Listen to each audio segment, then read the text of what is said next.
Deeply in debt, Otho knew there were only two paths open to him: become Roman Emperor or die trying. Born to a noble family in 32 CE, Marcus Otho was a grandson of a Roman senator and a member of the patrician class, the upper class. Under Emperor Nero, he married Nero's mistress, but the emperor forced him to divorce her so that Nero could marry her himself.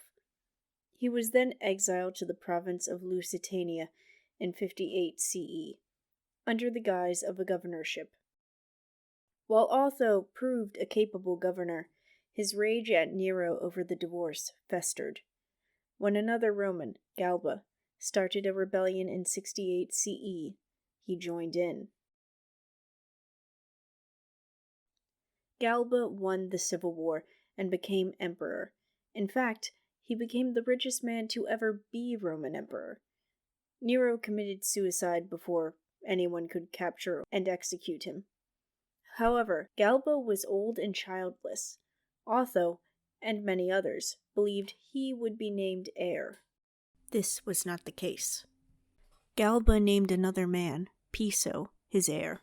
This was not Otho's plan. So much so, in fact, that he had racked up debts with the anticipation of inheriting the imperial title and Galba's fortune. Deeply in debt, Otho was not pleased. His only resource was to become emperor to settle his debts or die. So he laid his hands on a fortune and immediately planned to assassinate Galba and Piso in order to seize the throne. Otho convinced several of the Praetorian Guard to support him. At the same time, soldiers from Galba's rebellion against Nero were angry over not receiving a gift of money from the emperor. On January 15th, 69 CE, the plan went into action. Galba and Piso were en route to the Forum in Rome. Meanwhile, Otho was in the camp of the Praetorian Guard. They jubilantly welcomed him. He then ordered cavalrymen to carry out the assassination in the Forum, as the emperor was headed there. Galba's escort panicked when they arrived, and all but one soldier threw down their arms and fled. The single loyal man was named Sempronius Densus, and he attempted to defend the emperor with only a dagger. He did not succeed, and himself died in the event. As for Galba, his last words are debated. Some say he offered money and begged for his life, others that he merely asked to be beheaded. Either way, his head was cut off and carried to Otho. His body was displayed in the Forum where it fell. As for Piso, the valiant defense by Sempronius allowed him to escape, though he was wounded. He took refuge in a nearby temple of Vesta, the goddess of the hearth. He was found in the ensuing hours, and also killed. While Otho now seized the imperial throne, he also horrified the populace. This was not helped by Vitellius, a general, fanning the flames of outrage. Otho was not immediately aware of this. He was busy legitimizing his rule.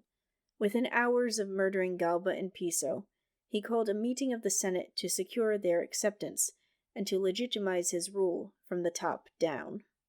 Vitellius and the Rhineland legions didn't recognize him.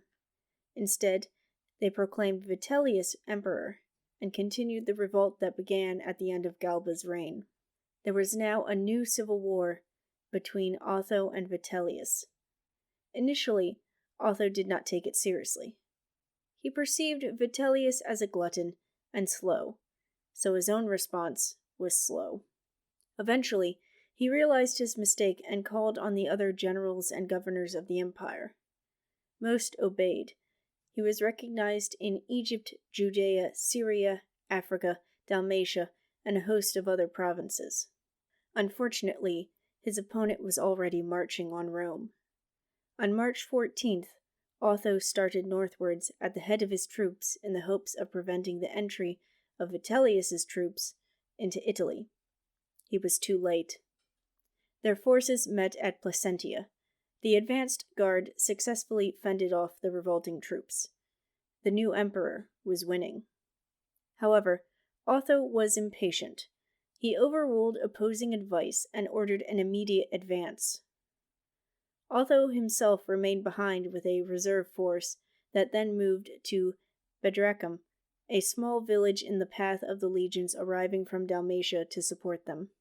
Here, he again split his forces and headed for the city of Cremonia, where they were surprised by Vitellius's troops. The fight was desperate, but ended in defeat for Otho.